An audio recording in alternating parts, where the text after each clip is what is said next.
5년 동안 을 제가 다 드렸잖아요. 근데 오늘은요, 처음으로 다 안 드릴게요. 여보, 이번 달 용돈 왜 아직도 안 들어왔어? 어머니가 아까부터 계속 재촉하시잖아. 오늘 새벽에 호텔 조찬 납품 스콘 40덩이 굽고 있어요. 내일 아침 배달 마치고 바로 보낼게요. 빨리 좀 처리해. 어머니가 재영이 임용고시 학원비 결제 마감 다가온다고 난리셔. 밤 10시 40분. 경기도 부천 상동 뒷골목의 이 작은 베이커리 카페 주방에서 저는 스콘 반죽 40덩이를 2개의 오븐팬에 나누어 올리고 있었습니다. 오븐의 상단 열선이 주황색으로 달궈지며 주방 안의 공기를 건조하고 단단하게 데우고 있었고 그 열기 위로 버터와 밀가루의 냄새가 천천히 번져가고 있었습니다. 저는 수화기를 귀에서 떼어 작업대 위에 올려두고 왼손으로 주걱을 쥔 채로 오븐 온도계의 눈금을 다시 한번 확인했습니다. 두 아이를 둔 가장인데 회사 사정으로 권고사직 당했습니다. 막막한 마음에 시작한 채널인데 여러분의 구독 하나가 저희 가족에게 희망이 됩니다. 구독, 좋아요, 알림 설정 꼭 부탁드려요. 오른손 엄지와 검지 사이에는 오래전 장미가시의 베인 자국이 몇 개 남아 있었습니다. 이 흉터는 제가 대학 시절 학원비를 벌기 위해 일했던 꽃집에서의 시간을 지금까지 데리고 다니고 있었습니다. 그때의 저는 플로리스트가 되고 싶었고 그 꿈이 빵집으로 옮겨가기까지는 그 뒤로도 3년이 더 걸렸습니다. 파티시에 학원의 문을 열던 날 저는 이 흉터를 손등으로 한번 쓸어보며 속으로 이렇게 말했습니다. 이제부터는 가시 대신 반죽을 잡아보자. 통화가 툭 끊겼습니다. 저는 작업대 위에 휴대전화를 앞치마 주머니로 다시 집어넣고 오븐의 문을 닫았습니다. 타이머가 25분으로 세팅되었습니다. 카페홀 쪽에서는 오늘 하루 동안의 영수증을 정리하던 친구 양선혜 씨가 카운터 앞 의자에 잠시 앉아 계셨습니다. 선혜 씨는 저와 대학 제빵 동아리에서 만난 10년 지기이자 이 카페의 유일한 파트타이머이기도 했습니다. 선혜 씨가 카운터 너머로 제 쪽을 한번 바라보시며 조용한 목소리로 물어오셨습니다. 서진아, 너 오늘도 어머님한테 매출 장부 보내야 해. 저는 주방 한쪽의 포스기 화면 앞으로 걸음을 옮겼습니다. 포스기를 켜자 오늘 하루의 매출 정산 내역이 화면 가득 떠올랐습니다. 저는 휴대전화의 카메라로 그 화면을 한번 찍은 뒤 시어머니 한옥자 여사의 카카오톡 대화창을 열어 그 사진을 전송했습니다. 전송 완료라는 작은 표시가 화면 아래에 떠오르는 데까지 걸린 시간은 채 3초가 되지 않았습니다. 이것은 결혼 2년 차부터 매일 밤 이 주방에서 반복되어 온 의식이었습니다.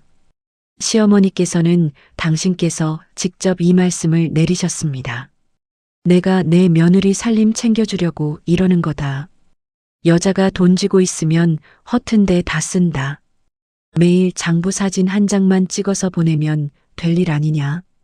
그 한마디가 이 카페 주방의 밤 10시 40분을 5년 동안 점령해 왔습니다. 저는 포스기 화면을 닫고 카운터 아래쪽에 서랍 한 칸을 천천히 열었습니다. 그 안쪽 깊은 곳에는 대학 시절부터 제가 조금씩 부어온 낡은 적금 통장 한 권이 잠시 내려앉아 있었습니다. 결혼 직전까지 이 통장의 숫자는 꽤 단단한 자리를 만들어 두었고 이 베이커리의 초기 자본금 가운데 일부가 우 통장에서 빠져나갔습니다. 나머지 절반은 해남에서 평생감 농사를 지어오신 아버지 문기택 씨께서 본인의 노후 자금 전액을 털어 채워주신 금액이었습니다. 저는 그 통장의 표지 위에 손바닥을 잠시 올려두었습니다. 표지의 모서리는 오랜 시간 탓에 조금 둥그러져 있었고 표지 안쪽의 첫 장 숫자는 지난 4년 동안 거의 움직이지 않은 채로 그 자리를 지키고 있었습니다. 이 통장의 숫자가 제 인생의 어느 날 어떤 결로 다시 저에게 쓰이게 될 것인지를 저는 오늘 이 밤에도 아직 알지 못하고 있었습니다. 주방의 오븐에서 완성된 스콘의 첫 향이 천천히 주방으로 퍼져나왔습니다. 이 향은 제가 이 카페 안에서 가장 사랑한 순간이었습니다. 오븐에서 나오는 스콘 한 판의 이 단정한 향이 5년 동안 매일 밤 이 주방의 저를 버티게 해준 단 하나의 이유였습니다. 이야기 시작에 앞서 구독과 좋아요 한 번씩 꼭 눌러주시고 지금 이 이야기를 어디에서 듣고 계신지 댓글로 남겨주시면 감사하겠습니다. 그럼 이제부터 본격적인 이야기를 시작해 보겠습니다. 서진아, 너 저 사진 5년 동안 매일 한 장도 빠짐없이 보낸 거야, 진짜. 응, 매일 밤 10시 40분에 정확히. 하루도 거른 적 없어. 내 어머님 저 사진 하나하나를 지금까지 어디다 저장해 두고 계실까? 스콘이 구워져 나오는 사이 저는 친구 선희 씨와 주방의 작업대에 마주 앉았습니다. 선희 씨는 카운터에서 가져온 따뜻한 홍차 한 잔을 제 앞에 조용히 놓아주셨습니다. 홍차의 김이 작업대의 작은 전등 아래에서 천천히 피어올랐고 저는 왼손으로 찻잔의 손잡이를 쥔 채 한 모금을 천천히 넘겼습니다. 오른손 엄지와 검지 사이의 흉터가 찻잔의 온도를 따라 잠시 따뜻해졌다가 다시 식어갔습니다. 선희 씨의 질문은 평소의 결과 조금 달랐습니다. 저도 답을 미리 준비해 두지 못했습니다. 저는 잠시 홍차잔의 손잡이를 내려놓고 주방의 낡은 벽시계를 한번 올려다보았습니다. 벽시계의 분침이 10시 45분을 막 지나고 있었습니다. 이 시각 이 주방 안에서 저 혼자 5년 동안 반복해온 한 장의 사진 전송이 오늘 밤 처음으로 저 자신에게도 낯설게 느껴지고 있었습니다. 결혼 2년 차가 되던 해의 어느 겨울이었습니다.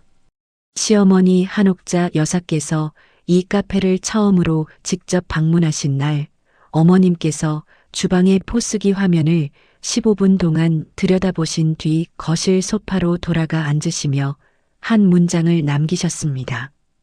얘야, 내가 오늘부터 내 살림 좀 챙겨줘야겠다. 여자가 돈 쥐고 있으면 허튼데 다 쓴다. 매일 밤 내 가게 정산 끝나면 그 화면 사진 한 장만 카톡으로 보내다오. 나 아니었으면 너 이 돈 벌써 허튼데 다 날렸어. 그 문장이 당시에 저에게 얼마나 낯선 문장이었는지를 오늘 이 밤에 저는 새삼스럽게 떠올려 보게 되었습니다. 이 문장이 처음 들어왔을 때 저는 그저 어머님의 관심 표현이라고 이해하고 받아들였습니다. 그러나 그 겨울 이후로 5년이 지나는 동안 이 문장은 단순한 관심의 표현을 넘어 하나의 명령으로 굳어져 갔습니다. 매일 밤 10시 40분. 이 시각에 포스기 화면에 사진 한 장이 전송되지 않으면 시어머니의 전화가 정확히 5번 연속으로 울렸습니다. 그리고 결혼 3년 차가 되던 봄, 어머님께서 두 번째 문장을 덧붙이셨습니다. 서진아, 내 가게 순수익 말이다. 매월 1일에 정확히 절반을 내 계좌로 보내다오. 내가 그 돈 잘 보관해 두었다가 너희 살림 불어줄 때 꺼내주마. 이 집 며느리들이 다 그렇게 해왔어. 나 아니었으면 너 이 돈 벌써 허튼데 다 쓴다고.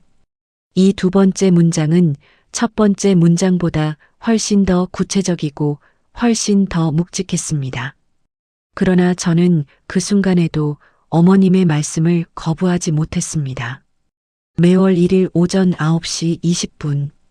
이 시각에 제 이름으로 된 사업자 통장에서 시어머니 한옥자 여사 계좌로 220만 원이 정확히 빠져나갔습니다.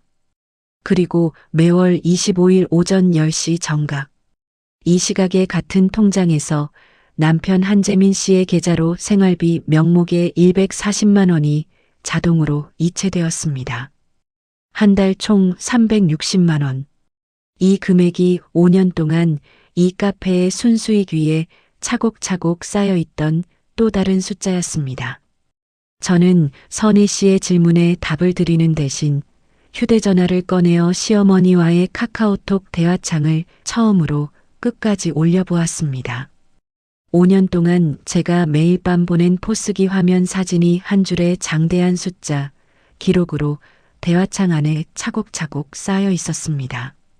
이 기록은 한 달 기준으로 30장, 1년 기준으로 365장, 5년 기준으로 1,800장이 넘는 분량이었습니다. 이 한 장 한 장의 사진이 오늘 밤 처음으로 저에게 전혀 다른 세계의 증거로 다가오고 있었습니다. 선희 씨가 작업대 너머로 저의 얼굴을 조용히 바라보고 계셨습니다. 제 표정의 결이 오늘 밤 어딘가 조금 달라져 있다는 것을 10년 지기인 선희 씨는 이미 알아차리고 계셨습니다. 저는 오늘 밤 이 주방에서 무엇인가가 저의 안쪽에서 아주 천천히 움직이기 시작했음을 느끼고 있었습니다. 오븐에서 마지막 스콘의 타이머가 삐소리를 내며 울려 퍼졌습니다. 여보세요. 문서진 씨 보호자 되시는 분이십니까? 아버지, 저 괜찮아요. 아버지 놀라지 마세요. 그냥 팔만 좀 다쳤어요. 이번 달 매출 정산은 언제 되는 거니? 재영이 임용고시 학원비 마감이 다가와서 말이다. 한 달 뒤 새벽 5시 40분. 저는 인근 프리미엄 호텔의 조찬 납품 예약분을 소형 화물차에 싣고 강변도로 진입 램프로 차를 올리고 있었습니다. 오늘 새벽은 계절에 맞지 않게 비가 제법 세차게 내리고 있었고 도로의 가로등 불빛이 젖은 아스팔트 위에 긴 띠처럼 번져 있었습니다. 운전석 옆 좌석에는 스콘 100덩이와 크루아상 70덩이 그리고 오늘 호텔에서 특별 주문해 주신 무화과 타르트 서무덩이가 단단히 포장된 채 나란히 놓여 있었습니다. 강변도로의 진입 램프는 평소에도 곡선의 각도가 제법 가파른 지점이었습니다. 빗길의 속도를 평소의 절반으로 낮추고 천천히 올라가는 저의 시야 앞으로 맞은편 차선에서 방향지시 등 없이 진입해 오는 대형 덤프트럭 한 대의 헤드라이트가 밝게 번져왔습니다. 그 뒤의 장면을 저는 지금도 정확한 순서로 떠올릴 수 없습니다.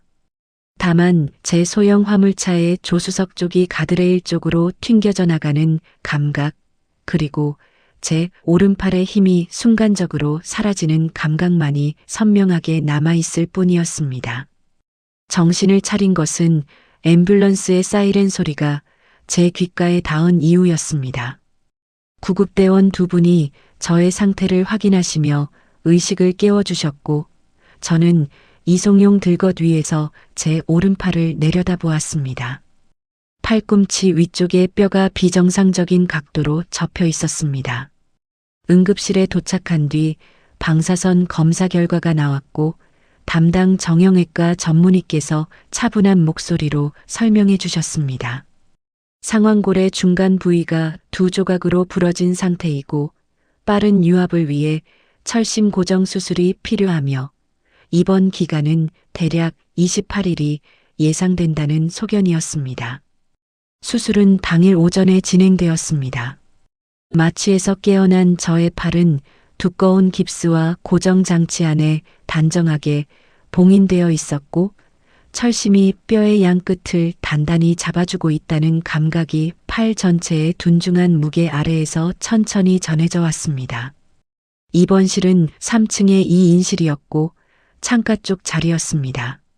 창밖으로는 병원 건물의 앞마당과 주차장, 그리고 그 너머의 도심 풍경이 한눈에 들어오고 있었습니다. 수술 다음 날 저녁 7시, 제 휴대전화에 첫 번째 전화가 걸려왔습니다. 화면 위에 떠오른 이름은 시어머니 한옥자 여사이셨습니다. 저는 왼손으로 휴대전화를 집어들고 통화 버튼을 눌렀습니다. 수화기 너머에서 어머님의 평소와 똑같은 톤의 목소리가 흘러나왔습니다. 어머님께서는 저의 안부를 묻지 않으셨습니다. 저의 팔의 상태를 궁금해하지 않으셨습니다. 수술이 잘 끝났는지를 확인하지 않으셨습니다. 어머님께서 꺼내신 첫 문장은 단 하나였습니다. 이번 달 매출 정산은 언제 되는 거니? 재영이 임용고시 학원비 마감이 다가와서 말이다. 저는 한동안 수화기를 귀에 댄 채로 아무런 대답을 하지 못했습니다. 창밖으로 저녁 해가 도심의 빌딩 숲 너머로 천천히 내려가고 있었고 그 붉은 기운이 병실의 바닥에 길게 번지고 있었습니다. 저의 오른팔에는 철심 2개가 박혀 있었고 담당 의사 선생님의 설명에 따르면 이 철심은 앞으로 최소 6개월 동안 제 팔의 뼈를 대신해 저를 지탱해 줄 것이었습니다. 오늘 이 전화의 첫 문장이 저의 오른팔을 지탱하는 그 철심의 무게보다 더 차갑게 저의 가슴 안쪽으로 들어오고 있었습니다. 저는 수화기 너머로 짧게 대답을 드렸습니다. 어머님, 제가 지금 병원에 입원해 있어요. 정사는 퇴원하고 나서 말씀드릴게요. 어머님께서는 네 알겠다 라는 말씀조차 없이 통화를 끊으셨습니다. 제 휴대전화 화면에 통화 종료라는 글자가 떠오르는 데까지 걸린 시간은 1분이 채 되지 않았습니다. 저는 왼손으로 휴대전화를 협탁 위에 내려놓고 천장을 한참 동안 올려다보았습니다. 병실의 형광등 불빛이 일정한 간격으로 저의 눈 위로 떨어지고 있었습니다. 오른팔의 철심을 왼손 끝으로 스치듯 한번 만져보았습니다. 깁스 위로 철심의 끝부분이 살짝 솟아있는 감각이 손끝에 전해졌습니다. 그 순간 저의 마음 안에서 한 문장이 아주 또렷한 결로 떠올랐습니다. 이제 끝내야겠습니다. 이 한 문장은 제가 5년 동안 한 번도 저 자신에게 허락하지 않았던 문장이었습니다. 그러나 오늘 이 병실의 저녁 햇살 아래에서 이 문장은 그 어떤 다른 문장보다도 단단한 결로 저의 안쪽에 자리를 잡고 있었습니다. 서진아, 오늘은 내가 병원밥 말고 전복죽 사왔어. 천천히 먹어. 선이야, 우리 아버지 내일 해남에서 올라오신대. 내가 역까지 좀 마중 나가 줄 수 있을까? 당연히 가야지. 그리고 너희 시댁에서는 오늘도 전화 없어. 이번 2일째부터 28일째까지의 시간은 저의 안에서 이상할 만큼 선명한 기록으로 남게 되었습니다. 친구 양선희 씨가 매일 점심시간과 저녁시간 2번씩 병실에 들러주셨고 10년을 함께해 온 그 손으로 언제나 따뜻한 국물과 반찬 한 가지를 정갈하게 덜어주셨습니다. 선희 씨의 방문이 시작되면 저의 병실은 잠시 카페의 작업대 같은 온도로 돌아오곤 했습니다.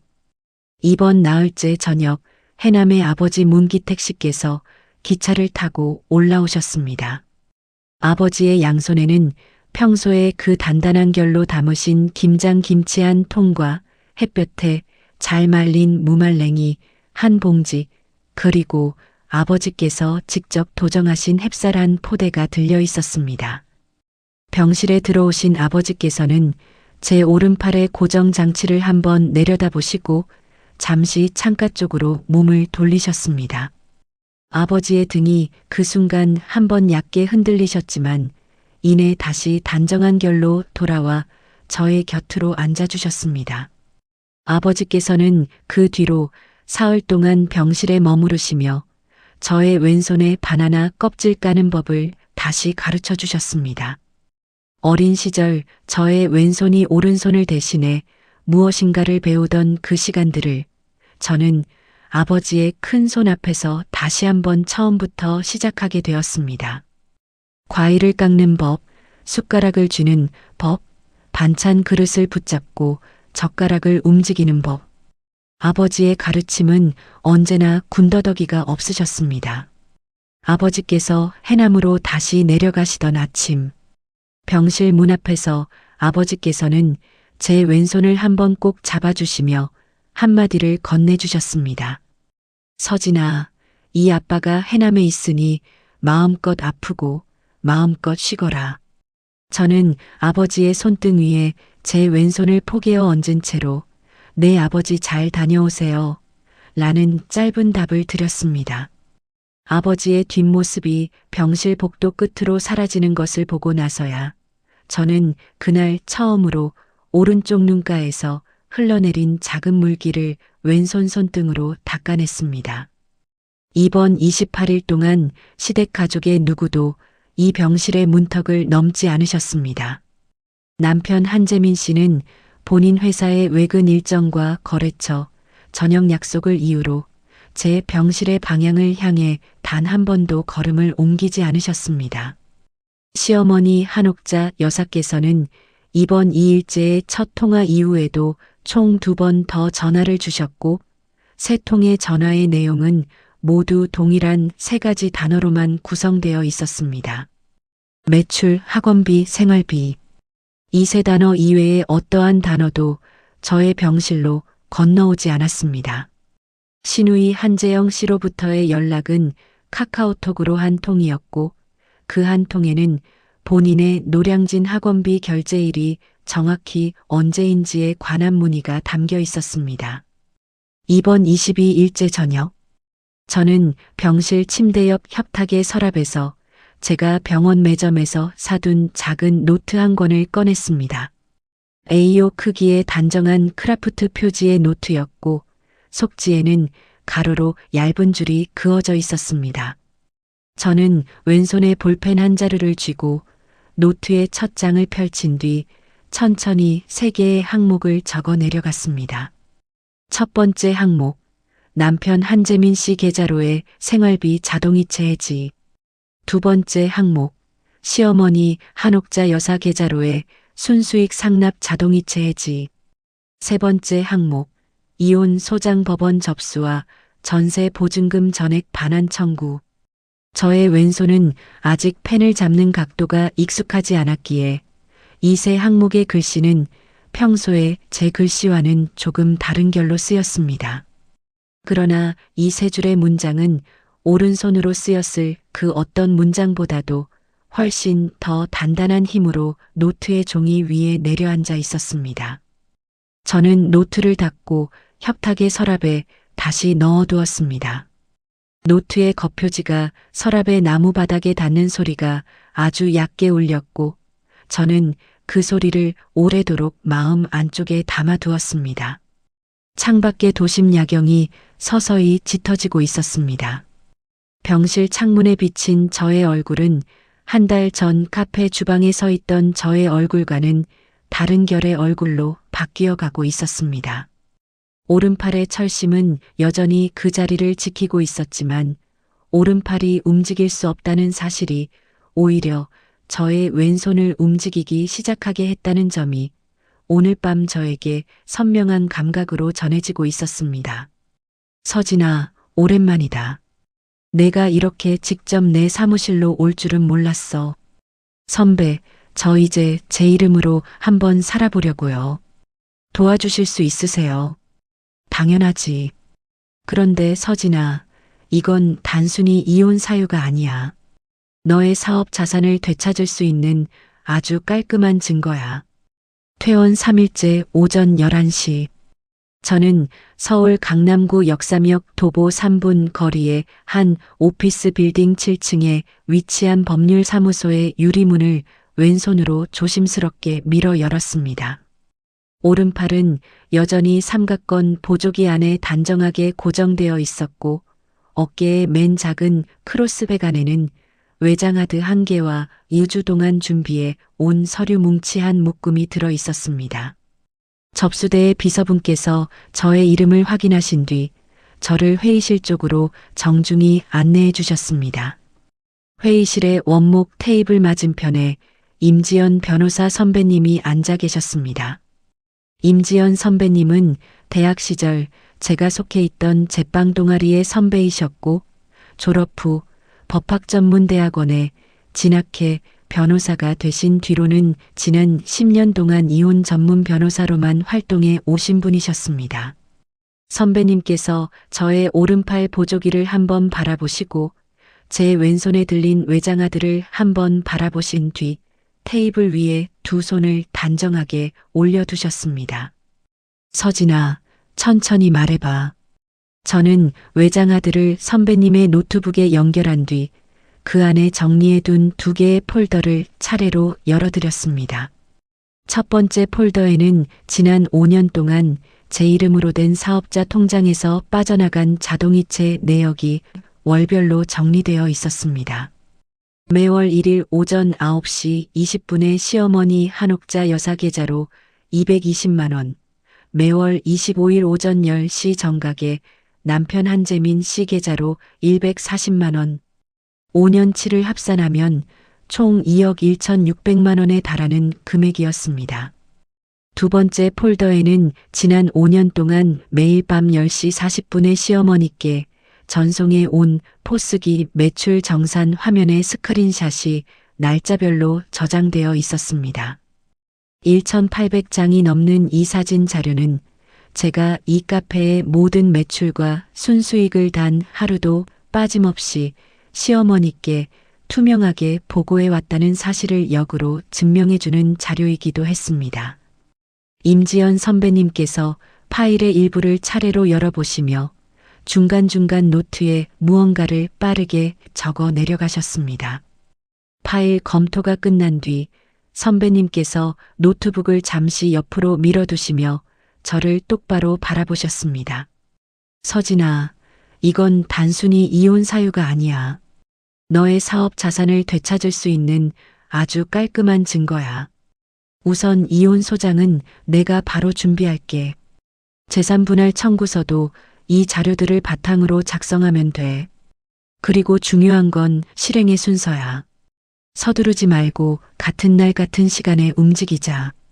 선배님께서 메모지 한 장을 꺼내어 실행일의 움직임을 시간 단위로 정리해 주셨습니다. 2주 뒤에 수요일 오전 9시 정각. 이 시각에 세 가지가 동시에 진행되어야 한다는 것이 선배님의 결론이셨습니다. 첫째, 이혼 소장의 법원 전자 접수. 둘째, 사업자 통장의 2건의 자동이체 해지. 셋째, 현재 거주 중인 부천 상동 투룸 빌라의 전세 보증금 전액 반환 청구서의 집주인 송부. 이 세 가지가 같은 날 같은 시각에 함께 움직여야 상대방이 대응할 시간을 갖지 못한다는 것이 선배님의 전략이셨습니다. 저는 선배님의 설명을 왼손의 볼펜으로 제 노트에 한 줄씩 천천히 받아 적었습니다. 병실에서 적어두었던 새 항목이 오늘 이 회의실에서 훨씬 더 구체적인 시간표로 확장되어 가고 있었습니다. 회의가 끝날 무렵 선배님께서 저에게 명함 한 장을 건네주셨습니다. 서진아, 이 번호로 언제든지 전화해. 너 혼자 이 일을 끌고 가게 두지 않을 거야. 저는 그 명함을 왼손으로 받아들었습니다. 회의실을 나서는 복도에서 선배님께서 한 번 더 저를 붙잡으셨습니다. 서진아, 수요일 오전 9시까지는 절대 누구에게도 이 이야기를 꺼내지 마. 시어머님께도 남편에게도 시누이에게도. 그날까지 너의 평소 루틴을 한치도 어기지 마. 매일 밤 10시 40분에 그 매출 사진도 그날까지는 어김없이 보내. 저는 네, 그렇게 할게요. 라는 짧은 답을 드렸습니다. 엘리베이터 버튼을 누르는 저의 왼손 손끝에는 이상하게도 떨림이 없었습니다. 이 복도의 공기가 오늘 제 안에서 어떤 결로 바뀌어 가고 있는지를 저는 엘리베이터의 문이 닫히는 그 짧은 순간에 비로소 선명하게 감각하고 있었습니다. 어머님, 이번 주 부녀의 명절 떡 주문 것 말이에요. 저희 상가 입구 앞에 있는 떡집 말고 우리 며느리 가게로 돌리면 어떻겠어요? 오빠, 나 이번 달 노량진 일타 강사 모의고사 결제일이 다음 주야. 새언니한테 좀 말해줘. 여러분, 우리 집 가장은 저 한 사람입니다. 저희 집사람 가게는 그냥 취미 삼아 하는 거고요. 임지연 변호사 선배님과의 회의 이후 남은 열흘 동안 저는 평소의 루틴을 단 한치도 어기지 않았습니다. 매일 밤 10시 40분에 포스기 매출 정산 사진을 시어머니께 전송했고 매월 1일 오전 9시 20분에는 시어머니 계좌로 220만 원이 자동으로 이체되도록 그대로 두었습니다. 매월 25일 오전 10시 정각에 남편 계좌 140만 원 이체 역시 평소와 동일한 결로 흘러갔습니다. 이 열흘 동안 시댁 가족의 누구도 저의 평소와 다른 낌새를 눈치채지 못하고 계셨습니다. 그 열흘 동안 시댁 가족이 어떤 하루하루를 보내고 계셨는지는 훗날 제 친구 양선의 시가 상가 부녀회 몇몇 분들로부터 전해 듣고 저에게 조용히 풀어주신 이야기들을 통해 제 나름의 언어로 다시 구성해 드릴 수 있게 되었습니다. 시어머니 한옥자 여사께서는 이 열흘 동안 부녀의 총무 업무에 더욱 열심이셨다고 합니다. 특히 다가오는 명절에 떡 주문건을 어떻게 처리할 것인가가 어머님의 주요 관심사였습니다. 어머님께서는 상가 입구 앞에 자리한 떡집에 평소처럼 주문을 넣는 대신 본인의 아드님의 배우자인 저희 베이커리 카페로 명절용 시루떡과 약과 세트를 납품받는 쪽으로 돌리고 싶어 하셨습니다. 어머님의 계산은 간단했습니다. 며느리 가게에서 납품받으면 부녀회의 예산은 예산대로 집행되고 그 납품 대금은 결국 본인의 며느리 통장으로 들어가니 그 통장의 절반을 매달 본인이 받아가고 계시니 이 거래는 결국 본인의 부가 수입이 되는 구조였습니다. 어머님께서는 이 계산을 이미 여러 해 전부터 여러 번 실행해 오셨습니다. 시누이 한재영 씨의 열흘은 노량진 학원가를 중심으로 흘러갔습니다. 시누이 분께서는 임용고시를 준비하신 지 올해로 4년 차가 되시는 분이셨고 이번 연도에는 전과목 1타 강사의 종합반 프리패스를 신청하신 상태였습니다. 프리패스의 결제일은 매월 초의 고정일이었고 그 결제 금액은 평균 180만 원 수준이었습니다. 이 금액은 저의 사업자 통장에서 시어머니 계좌로 매월 이체되는 220만 원 안에서 상당 부분 집행되어 왔습니다. 시누이 분께서는 이 자금 흐름의 전체 구조를 정확히는 모르셨지만 매월 본인의 학원비가 친오라버니의 부인 되시는 분의 수고 위에서 만들어지고 있다는 사실의 대략적인 결만큼은 알고 계셨습니다.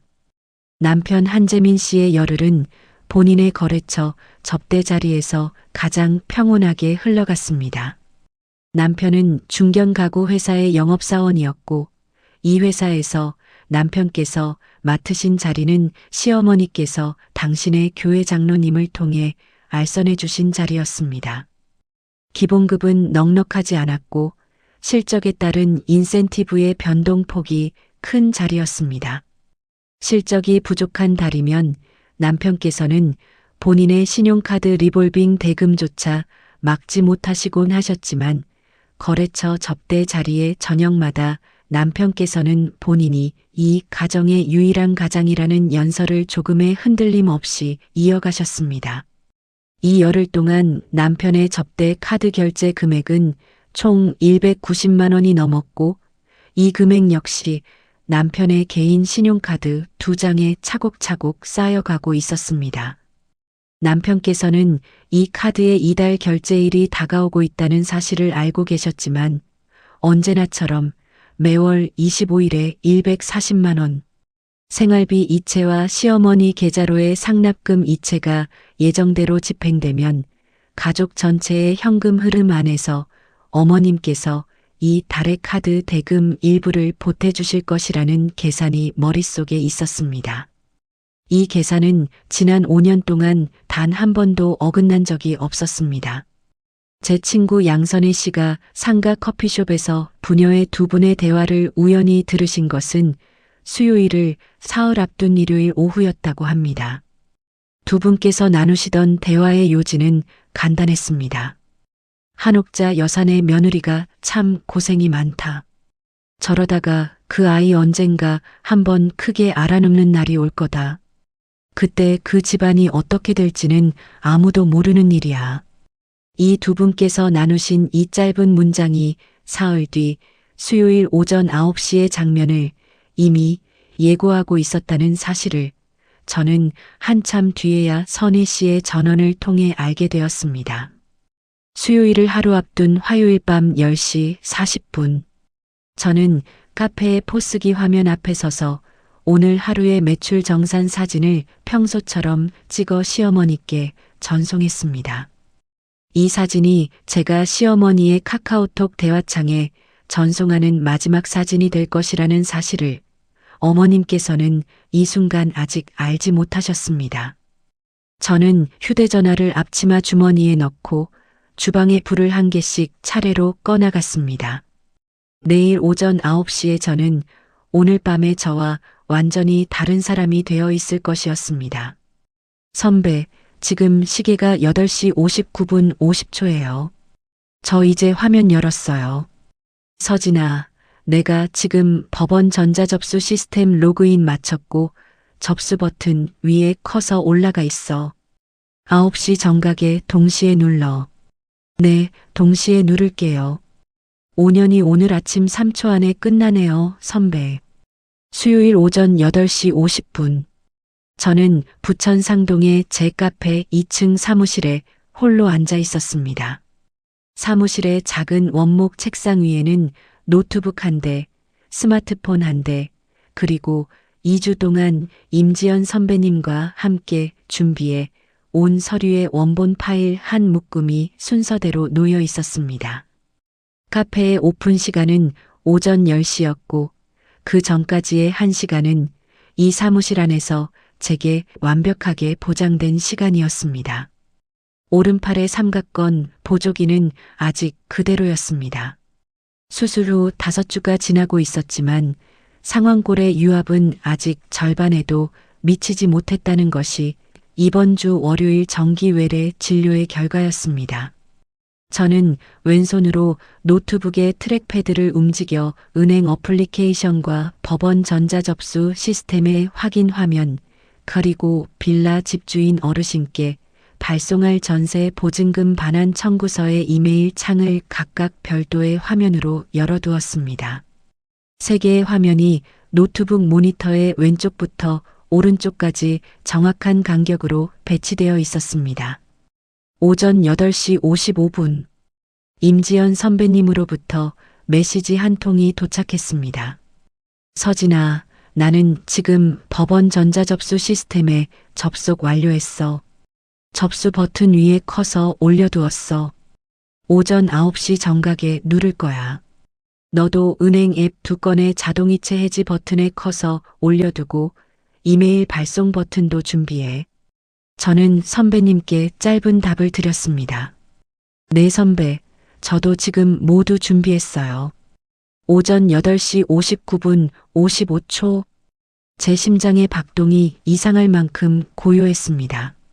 지난 5년 동안 매일 밤 10시 40분에 장부 캡처를 보내던 그 순간보다도 이 5초 동안의 저의 맥박이 훨씬 더 단정한 결로 뛰고 있었습니다. 저의 왼손 검지가 은행 어플리케이션의 첫 번째 자동이체 해지 버튼 위에 올려져 있었습니다. 노트북의 상단에서 초침을 표시하는 디지털 시계의 숫자가 5초, 4초, 3초, 2초, 1초로 줄어들고 있었습니다. 오전 9시 정각. 저의 왼손 검지가 트랙패드를 단 한 번 짧게 두드렸습니다. 첫 번째 자동이체 해지 완료. 같은 속도로 다음 화면으로 이동해 두 번째 자동이체 해지 버튼을 눌렀습니다. 두 번째 자동이체 해지 완료. 이어서 이메일 창의 발송 버튼을 왼손으로 눌렀습니다. 전세 보증금 반환 청구서의 발송이 완료되었습니다. 같은 시각 서울중앙지방법원의 전자접수 시스템에서는 임지연 선배님의 접수 버튼이 눌려 저의 이혼 소장이 정식으로 접수되었습니다. 세 가지의 작업이 모두 완료되기까지 걸린 시간은 정확히 4초였습니다. 5년의 시간이 오늘 아침에 사초 안에서 서서히 다른 결로 모양을 바꾸고 있었습니다. 저는 노트북 화면을 닫지 않고 잠시 그대로 두었습니다. 세 개의 화면 위에 떠오른 완료 메시지가 5초, 10초, 20초 동안 그 자리에 머무르고 있었습니다. 저는 그 세 개의 메시지를 한 번씩 눈으로 다시 확인한 뒤 노트북의 화면을 천천히 닫았습니다. 오전 9시 2분. 저의 스마트폰 화면 위로 첫 번째 진동이 울렸습니다. 발신자는 시어머니 한옥자 여사셨습니다. 저는 전화를 받지 않았습니다. 오전 9시 4분. 두 번째 진동이 울렸습니다. 같은 발신자셨습니다. 오전 9시 6분. 세 번째 진동이 울렸고 이번에는 시어머니와 남편의 전화가 번갈아 걸려오기 시작했습니다. 저는 스마트폰을 책상의 맨 위 서랍에 넣고 서랍을 조용히 닫았습니다. 오전 9시 20분. 저는 사무실에서 내려와 카페 주방으로 걸음을 옮겼습니다. 오늘의 오픈 준비가 저를 기다리고 있었습니다. 왼손 하나로 스콘 반죽을 팬에 올리는 작업은 예전에 2배의 시간이 걸렸지만 저의 왼손은 오늘 아침 5년 만에 처음으로 저 자신의 리듬 안에서 움직이고 있었습니다. 오븐의 첫 팬이 열기 안으로 들어가는 동시에 카페의 오픈종이 맑게 울리며 오늘의 첫 손님이 유리문을 밀고 들어섰습니다. 사장님, 오늘 스콘 새로 나온 것 중에 제일 맛있는 걸로 2개 주세요.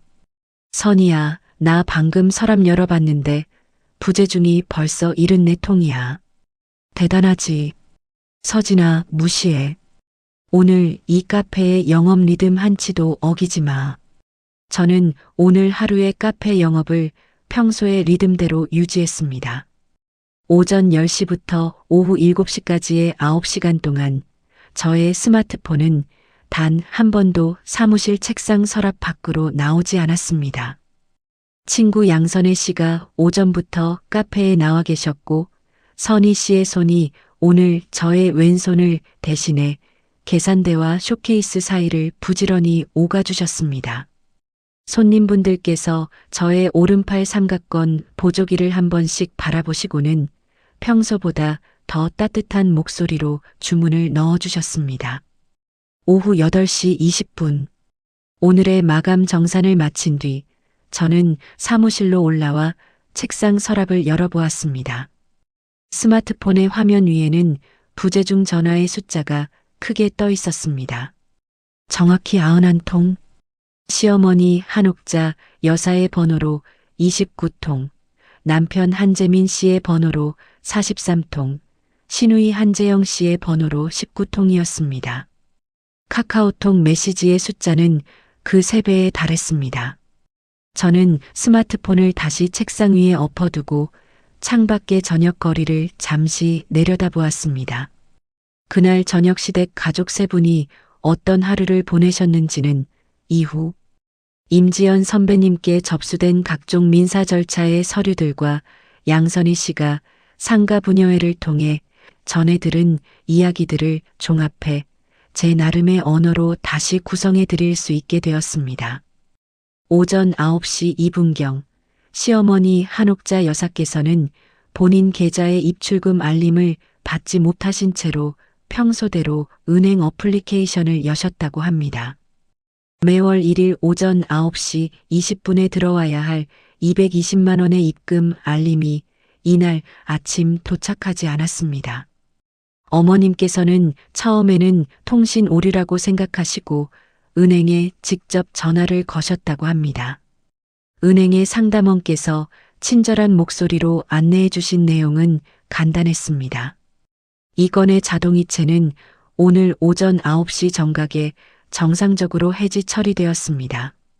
어머님께서는 한동안 수화기를 귀에 댄 채로 아무런 말씀도 하지 못하셨다고 합니다. 어머님의 10시 40분 카카오톡 대화창에는 어제까지 매일 도착하던 며느리의 포스기 매출 정산 사진이 오늘 아침부터 도착하지 않고 있었습니다. 오전 10시 30분경 부천 상동 지구법원으로부터의 이혼 소장 접수 통지 문자가 남편 한재민 씨의 휴대전화로 도착했습니다. 남편께서는 처음에는 그 문자를 스팸 문자라고 생각하셨다고 합니다. 그러나 곧이어 등기우편의 발송 준비 통지가 연이어 도착했고 남편께서는 그 자리에서 본인의 오피스텔로 급히 들어가 어머님께 전화를 거셨습니다. 수화기 너머에서 어머님의 목소리가 평소와 완전히 다른 결로 흘러나왔다고 합니다. 재민아, 너 지금 나한테 가만히 있으면 안 돼. 같은 날 오전 11시 4분경 부천 상동 투룸 빌라의 집주인 어르신께서 남편의 휴대전화로 직접 전화를 거셨습니다. 어제 저녁 이메일로 도착한 전세 보증금 반환 청구서의 수신 확인 회신을 정식으로 전달드린다는 내용이었습니다. 어르신께서는 2주 안에 전세 보증금 전액을 반환해 드릴 예정이며 이후 해당 호실의 임대차 계약은 종료됨을 확인드린다는 내용을 정중하게 안내해 주셨다고 합니다. 남편께서는 수화기를 내려놓으신 뒤 오피스텔의 벽에 등을 기대신 채로 한참을 그 자리에서 움직이지 못하셨습니다. 시누이 한재영 씨의 오후는 노량진의 학원가에서 시작되었습니다. 이번 달 일타 강사 프리패스의 결제일이 바로 이날이었고 시누이 분께서는 평소대로 본인의 카드로 결제를 시도하셨다가 잔액 부족 메시지를 4번 연속으로 보셨다고 합니다. 시누이 분께서는 처음에는 당신의 카드에 문제가 생겼다고 생각하셨지만 어머님께 급히 전화를 드리신 뒤 오늘 아침에 모든 변화를 한 번에 전해 들으셨습니다. 시누이분의 오늘 저녁은 노량진역의 지하철 플랫폼 벤치에서 시작되어 서울 외곽의 한 작은 오피스텔에서 마무리되었습니다.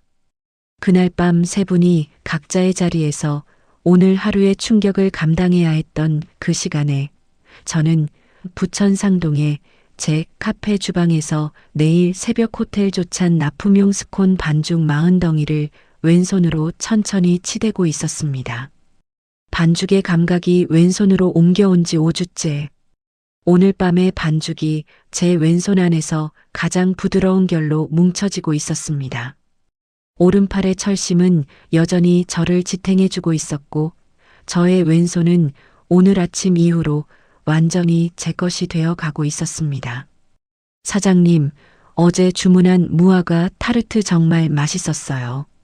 이번 주 결혼식에 쓸 디저트도 사장님께 맡기고 싶어요. 선이야, 오늘 호텔 납품건 내가 왼손으로 23 덩이까지 빚었어. 예전 속도 거의 따라잡았지. 서진아, 너 정말 대단하다. 이거는 손의 문제가 아니라 마음의 문제더라.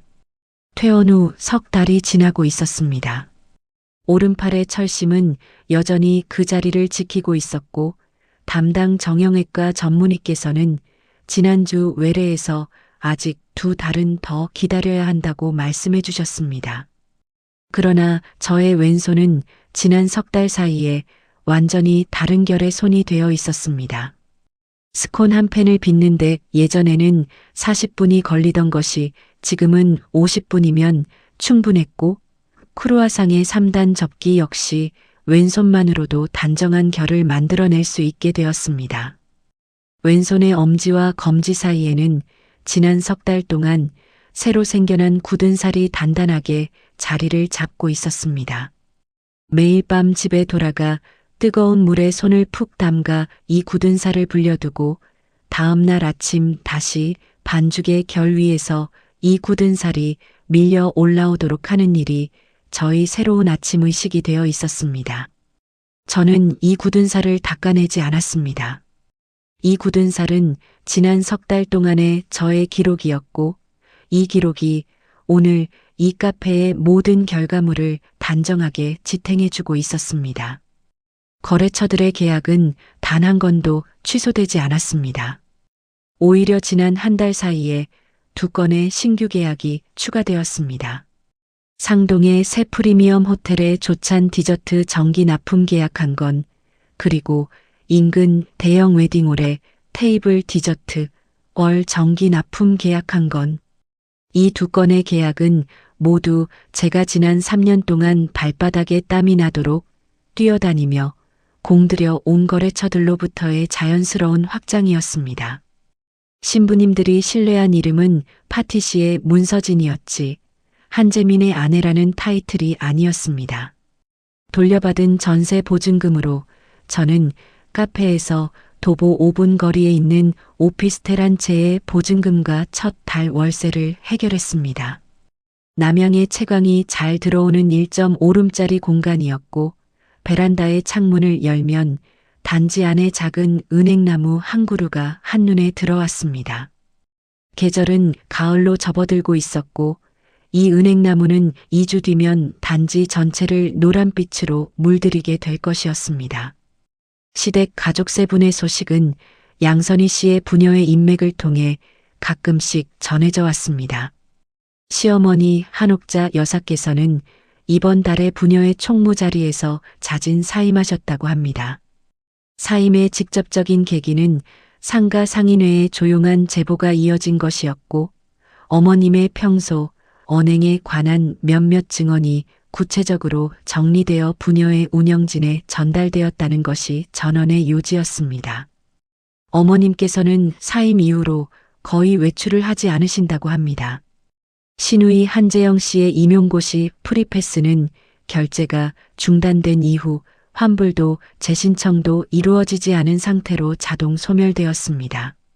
시누이 분께서는 이번 시험 회차의 응시를 포기하시고 집 근처 프랜차이즈 편의점의 야간 아르바이트를 시작하셨습니다. 편의점의 카운터에 앉아 거스름 돈을 계산하시는 시누이 분의 모습을 상가를 지나가시던 부녀의 한 분께서 우연히 목격하셨다고 합니다. 그분의 손끝에 미세한 떨림이 평소 저에게 매월 학원비를 요구하시던 그 손끝의 결과 많이 달라져 있었다는 것이 그분의 조용한 평이셨습니다. 남편 한재민 씨의 소식은 직접적인 전원보다는 법률사무소를 통해 전해져 왔습니다. 이혼 소송의 첫 조정 기일이 다음 달로 잡혀 있었고 임지연 선배님께서는 재산분할 청구회 쪽에서 저의 쪽에 압도적으로 유리한 증거 자료가 정리되어 있다고 알려주셨습니다. 남편의 신용카드 3장은 지난 2달 동안 차례대로 연체에 들어갔고 본인의 회사의 인사부로부터 이달 말까지 정상화하지 못하실 경우 징계 절차가 진행될 수 있다는 통지를 받으신 것으로 전해졌습니다. 그러나 저는 이 소식들을 듣는 동안에도 저의 안에서 승리감이나 통쾌함의 결을 느끼지 않았습니다. 다만 지난 5년 동안 이 카페에 제 어깨 위에 얹혀 있던 무게가 오늘 이 주방의 공기 안에서 드디어 사라져 있다는 사실이 오늘 아침에 왼손의 반죽 결 위에서 선명하게 확인되고 있었습니다.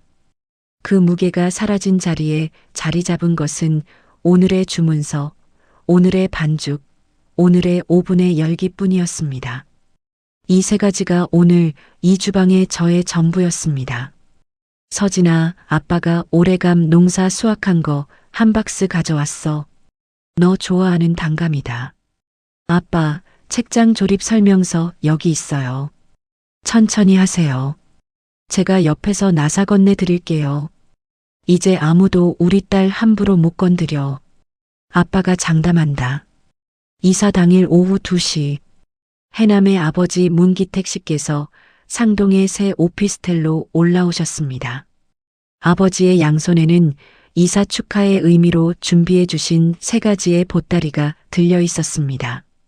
첫 번째 보따리에는 아버지께서 직접 담그신 올해의 김장 김치 한 통이, 두 번째 보따리에는 햇볕에 잘 말린 무말랭이 한 봉지와 시래기 한 다발이, 세 번째 보따리에는 아버지께서 올해의 감, 농사에서 가장 잘 익은 단감만을 골라 담으신 단감 한 박스가 들어 있었습니다. 현관을 들어서신 아버지께서는 먼저 저의 오른팔 삼각건 보조기를 한번 바라보시고 이내 거실의 창문 쪽으로 걸음을 옮기셨습니다. 창문 너머로 단지 안의 은행나무가 이제 막 노랗게 물들어가기 시작하고 있었습니다. 아버지께서는 그 은행나무를 한참 동안 바라보시다가 조용한 목소리로 한마디를 건네주셨습니다. 서진아, 여기 참 볕이 잘 들어오는구나. 저는 아버지의 옆에 가만히 서서 아버지의 시선이 닿은 그 나무를 함께 바라보았습니다. 아버지께서는 점심을 짧게 드신 뒤 거실 바닥에 퍼질러 앉으신 채로 당근마켓에서 중고로 마련한 조립식 책장의 부품 상자를 펼치셨습니다. 책장은 5단 구조의 원목 책장이었고 조립에 필요한 나사는 총 32개였습니다. 아버지께서 뭉툭하신 손으로 드라이버 한 자루를 쥐시고 나사 하나하나를 천천히 조여주셨습니다. 드라이버가 돌아가는 속도는 느렸지만 나사 하나하나가 책장의 구멍 안에서 틈 하나 없이 꽉 맞아 들어갔습니다. 저는 아버지의 옆에 앉아 왼손으로 부품 상자에서 나사와 목심을 한 개씩 꺼내어 아버지의 손안에 건네드렸습니다. 아버지와 저 사이에 오가는 말은 많지 않았습니다. 다만 아버지의 드라이버가 돌아가는 소리와 나사가 책장의 구멍 안으로 들어가는 맑고 단정한 소리가 이 거실 안에 가장 따뜻한 소리로 자리하고 있었습니다. 어린 시절 저의 집 마당에서 아버지의 망치 소리와 톱질 소리가 하루에 가장 익숙한 소리였던 것처럼 오늘 이 거실의 드라이버 소리가 저에게 가장 편안한 결의 소리로 돌아오고 있었습니다. 책장의 마지막 나사가 조여지던 때 해는 어느새 서쪽 하늘로 기울어 있었습니다. 아버지께서 드라이버를 내려놓으시고 책장을 한번 똑바로 세워보셨습니다.